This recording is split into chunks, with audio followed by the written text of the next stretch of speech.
Bueno, en la clase de hoy vamos a ver una introducción de la parte física que nos involucra en todo lo que es gases, sobre todo el aire, para nuestra asignatura, todo lo que es la parte de neumática.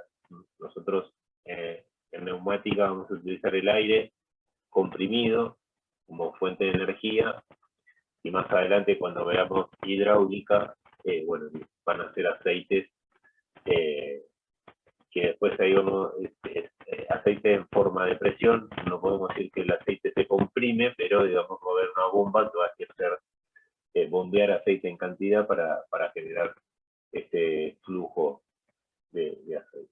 Los conceptos que tenemos que tener en cuenta, en primer lugar, es la presión, ¿no? Nosotros la presión la vamos a ver como presión de aire. Como verán acá hay un cilindro, un esquema de un cilindro neumático, un actuador neumático, donde bueno, tenemos una cavidad donde tiene una presión, una aire presión, que ejerce una fuerza sobre esa superficie y después la traslada todo por el vástago, donde vamos a tener una fuerza que nosotros denominamos de avance de este actuador.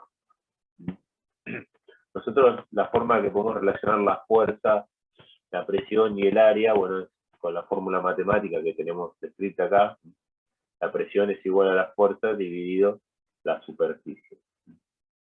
¿Qué significa esto?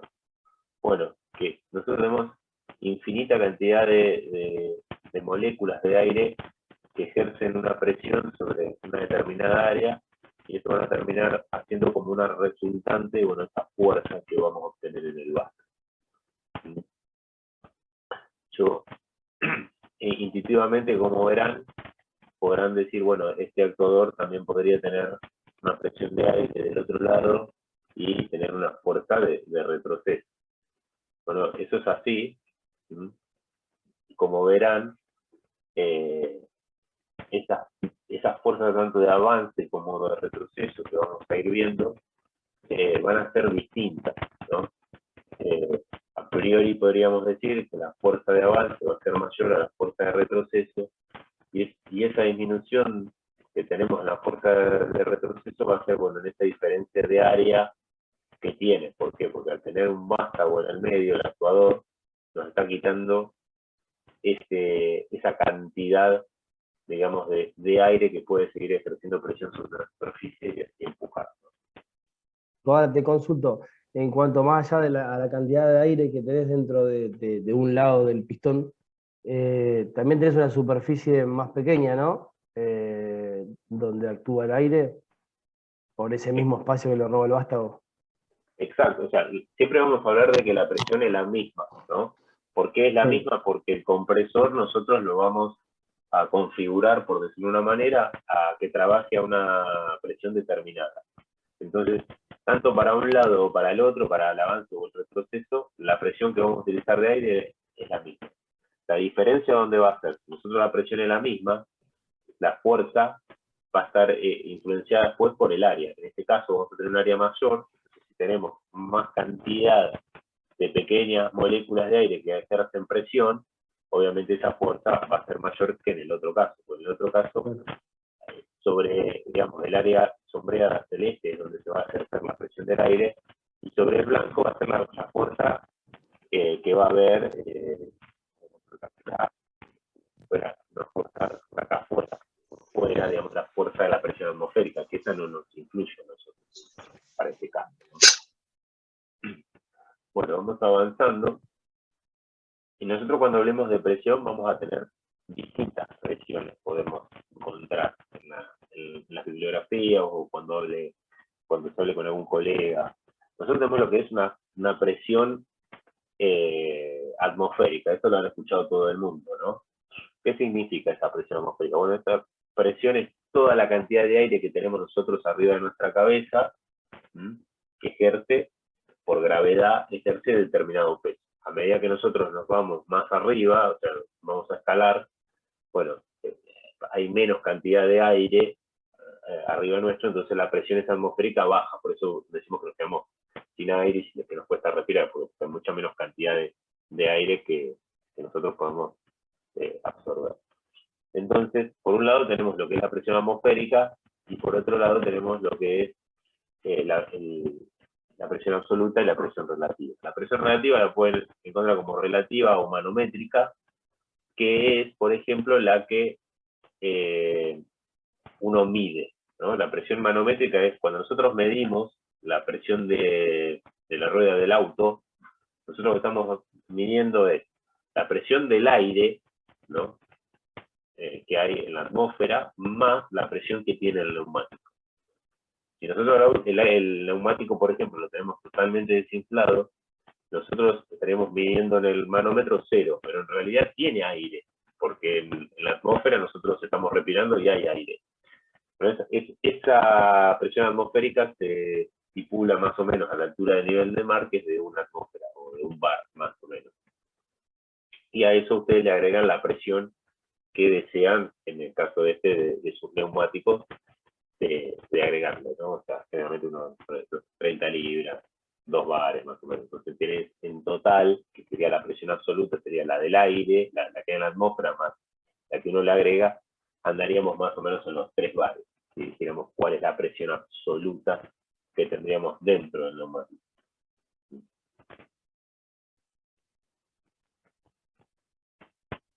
Bueno, por otro lado, tenemos el concepto también de densidad. La densidad es la cantidad de masa o de materia, o la cantidad de moléculas de aire que hay dentro de un volumen determinado, ¿no? Nosotros en el caso del aire es compresible, nosotros podemos comprimir el aire y a medida que lo comprimimos esa densidad aumenta. Es un poco acá, a quien una vez nos han hecho el chiste de que pesa más 1 kilogramo de pluma o 1 kilogramo de plomo. No sé si alguna vez se lo han hecho este chiste, que en realidad lo que tiene en cuenta es la densidad y no lo que pesa, digamos. Pesar en ambos casos, tanto el kilo de plomo como el kilo de pluma pesan lo mismo, por lo cual una balanza es 1 kilo, pero en realidad lo que ocupa es mucho más volumen y lo que se dice que es mucho más denso el plomo o es menos denso las plumas. Bueno, con el aire pasa un poco lo mismo, a medida que lo empezamos a comprimir, bueno, tenemos cambios de densidad. Y en este caso, bueno, el aire comprimido a grandes presiones empieza a aumentar su presión, ¿no? Sí, continuamos. ¿Ya entró otro Manuel o no? Bueno, otro de los términos dentro de la física que vamos a usar es el caudal. El caudal es la cantidad de fluido, en este caso es el aire. Cuando veamos en hidráulica va a ser de aceite, es la cantidad, el volumen de este fluido que circula por un determinado conducto. En el caso nuestro, bueno, nosotros vamos a tener tuberías de acero, mangueras de plástico, conexiones, test, etcétera, etcétera, ¿no? Obviamente que a medida que el conducto cambia de tamaño, como podemos ver en las imágenes a la derecha, lo que acá no va a cambiar el caudal es como decir, es como el total de líquido, en este caso de fluido de aire que va a circular. Entonces no puede circular mayor cantidad, ¿no? O sea, no podemos fabricar líquido dentro de una cañería. Si nuestra cañería cambia de diámetro o cambia de sección, lo que va a pasar es que o se va a acelerar o se va a ralentizar, ¿no? Y eso nosotros, bueno, lo podemos ver siempre a través de todas estas fórmulas algebraicas que hay, ¿no? A nosotros lo que se nos va a mantener constante va a ser el caudal y lo que va a cambiar es la velocidad del fluido dependiendo las áreas o las secciones. A medida de que el área se achique, obviamente el fluido se va a acelerar. La forma de medirla, bueno, generalmente va a ser en metros cúbicos, que es la cantidad de litros de aire por segundo que va a circular sobre una manguera, sobre sobre un actuador, que va a ser la cantidad, en el caso de que veamos un actuador, bueno, la cantidad de aire que va a ingresar y que va a salir de ese actuador, ¿no? Cuando nosotros preguntemos o veamos cuánto consume un actuador, bueno, lo van a determinar en esta cantidad de litros por minuto, o metros cúbicos por segundo, o metros cúbicos por hora, que los instrumentos van consumiendo. Bueno, por otro lado, bueno, los estados. Tengan en cuenta de que nosotros en neumática vamos a utilizar lo que es aire, es un gas que va a estar sometido a presión, y después lo que es en hidráulica vamos a utilizar aceites. Obviamente de que vamos a ver más adelante, estos estados físicos entre gas y líquidos pueden cambiar. En el caso nuestro, a los niveles de presión que vamos a utilizar el aire, no va a llegar a ser líquido, sino que va a estar siempre en estado gaseoso, pero sí nos van a surgir inconvenientes como la condensación de líquido por la humedad que tiene el aire en la atmósfera. El aire es compresible y el líquido no. Nosotros no podemos comprimir el agua o comprimir el aceite. Va a ocupar un volumen determinado y se dice que prácticamente no es compresible. Sí aumenta la presión, porque nosotros estamos bombeando, pero no, ustedes no pueden hacer que ocupe, si tienen un vaso de agua lleno y lo empiezan a comprimir, no les va a entrar más que eso. No les va a entrar un vaso, ni siquiera un 10% más de líquido. Van a entrar 1 litro de agua. En el caso del gas, sí, a medida que ustedes lo empiecen a comprimir, va a empezar a entrar más aire.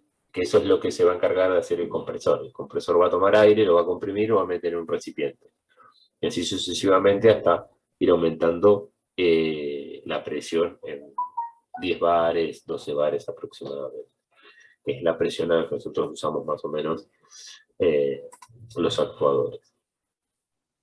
Después, como tema de los gases, se dice que están los gases ideales y los gases reales. Bueno, los gases ideales, ¿qué son? Es como una convención en decir de que, bueno, que los gases estos son partículas puntuales en sí, que no tienen atracción entre sí, o sea, que todas las moléculas de aire entre sí no se atraen, que eso es mentira, digamos, en la realidad sí pasa. Pero bueno, para hacer una idealización y decir que en ciertas condiciones esto funciona así, lo tomamos de esta manera. Se dice que cada vez que una molécula de aire choca con otra, se dice que son perfectamente elásticos. Quiere decir que toda la energía se la transmite a la otra molécula y viceversa. Y eso tampoco es así del todo. Pero bueno, se cumple que para el aire que nosotros utilizamos, sobre todo, está compuesto por mayor cantidad de nitrógeno y retorno. Se cumplen estas condiciones. El desplazamiento de todas estas moléculas es de manera aleatoria, chocan por cualquier lado. Dentro de un recipiente, todas estas partículas, que son moléculas de aire, bueno, chocan entre sí y de manera aleatoria.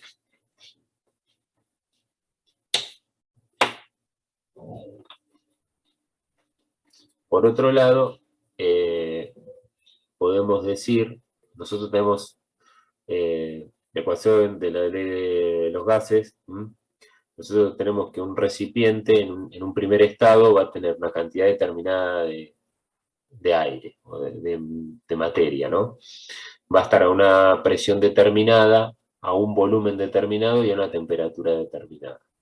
Si nosotros, por ejemplo, como está en este gráfico, tenemos en cuenta de que la masa no cambia y la presión no cambia, pero sí cambia la temperatura, fíjense cómo pasa acá que aumenta, lo que va a aumentar es el volumen, ¿no? A medida que aumente la temperatura va a aumentar el volumen porque pues, el aire se va a expandir y va a tratar de cumplir, de llenar ese lugar que no tenía. Si el volumen no aumentara, lo que va a pasar es que va a aumentar la presión, pero acá nosotros vemos que la presión se mantiene constante. Todo eso sale de esta relación matemática que hay acá. A su vez, siempre nosotros vamos a tener que tener algunas variables fijas y otras móviles, ¿no? A su vez, podemos decir de que si nosotros dejamos fija la cantidad de aire que tenemos dentro del recipiente y la temperatura, y lo que hacemos es cambiar el volumen, es decir, compactarlo o comprimirlo, lo que va a pasar es que va a aumentar la presión, ¿no? Y en este caso, la presión aumenta de manera lineal. No está tan correcta la curva que hace acá el gráfico. En realidad quiere decir que si nosotros teníamos 10 litros de volumen y teníamos una presión de 1 atmósfera y nosotros lo comprimimos a 5, lo que vamos a tener es una presión de 2 atmósferas. Eso también, nuevamente, sale de esta ecuación. Y por último, las últimas variaciones que podemos ver de los gases, es que teniendo la masa fija y el volumen fijo, a medida que nosotros aumentamos la temperatura, nuestra presión va a aumentar. Y también es de manera lineal. Fíjense que acá el volumen no cambia, y lo que está cambiando es que agrega calor, y lo que hace es aumentar la presión a medida que aumenta la temperatura. Y así es como más o menos se comportan y cómo influyen las variables en estos estados. Bueno, para esto les dejé un ejercicio resuelto. No sé si se animan a ir a que alguno lo vaya explicando o quiere que lo explique yo. Y después ya les paso la guía de trabajo. Sí, ahí está. Entonces tenemos que hallar la fuerza del ejerce un cilindro. Bien, 50 milímetros, una presión de 90 PSI. Bien.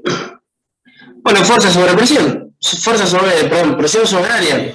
Exacto. O sea, este es un ejercicio sencillo donde tiene un actuador, que el actuador tiene un diámetro, es decir, la circunferencia del émbolo tiene 50 milímetros de diámetro, y la presión del aire que está suministrando el compresor es de 90 libras. Entonces, bueno, traducimos todo esto al sistema métrico, la presión de 90 libras traducido a pascales, para que ustedes puedan fuerza igual a presión por área, entonces que le queden las unidades siempre que sean compatibles. Traducimos 90 libras, son 620.528 pascales, y el diámetro del cilindro lo pasamos a metros cuadrados, entonces tenemos que la fuerza que ejerce el cilindro es la presión por el área. Y nos da alrededor de 1217 newtons. Más o menos tienen idea cuántos kilos son en fuerza, si lo tuvieran que comparar con una persona. A ver. Serían 121, más o menos 120 kilos. O sea, equivale a una persona de 120 kilos. Para que tengan una idea. Esa es la cantidad de fuerza que hace.